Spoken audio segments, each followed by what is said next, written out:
అవునా పర్ణ, కొంచెం అర్జెంటుగా డబ్బులు అవసరం అయితేను నేను తీసాను. నువ్వు ఆ నగలు తీయలేదు. ఏదో జరిగింది. చెప్పు చెప్పు. ఆ నగలు నువ్వు తీయలేదు కదూ? నీకేం తెలీదు కదూ? అదేంటత్తయ్య, తీయకుండా తీసానని ఎందుకు చెప్తాను? నేనే తీసాను. ఎందుకు తీసావురా? అంటే శేఖర్, నా స్నేహితుడు అక్కడ అనుకోని ప్రమాదంలో ఇరుక్కున్నాడు.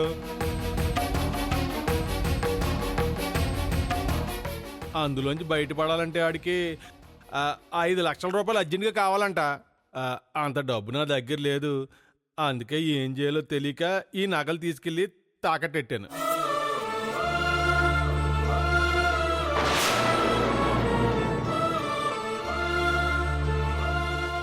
నీకు అసలు బుద్ధుందా? కొంచెమైనా ఆలోచన లేదా? అవి మా నగలు కావని బామ్మగారిచ్చిన నగలని నీకు తెలీదా?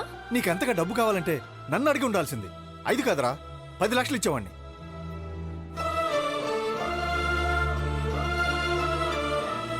ఇలా దొంగతనంగా తీసుకువెళ్లడం వల్ల ఎంత టెన్షన్ పడ్డానో తెలుసా? ఇప్పటిదాకా ఎన్ని అవమానాలు పడ్డానో తెలుసా? నువ్వు రావడం 1 నిమిషం ఆలస్యమై ఉంటే నా జీవితమే నవ్వుల పాలై ఉండేది.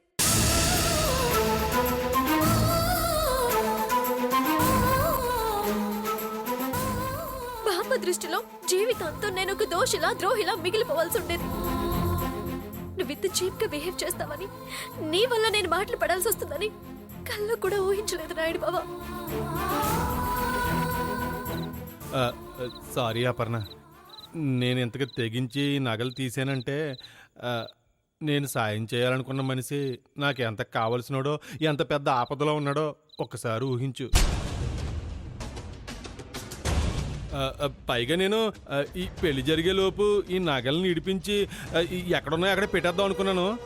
కాకపోతే నా దురదృష్టం ఆడి సమయానికి ఇవ్వలేదు, అందుకే ఆలస్యమైంది.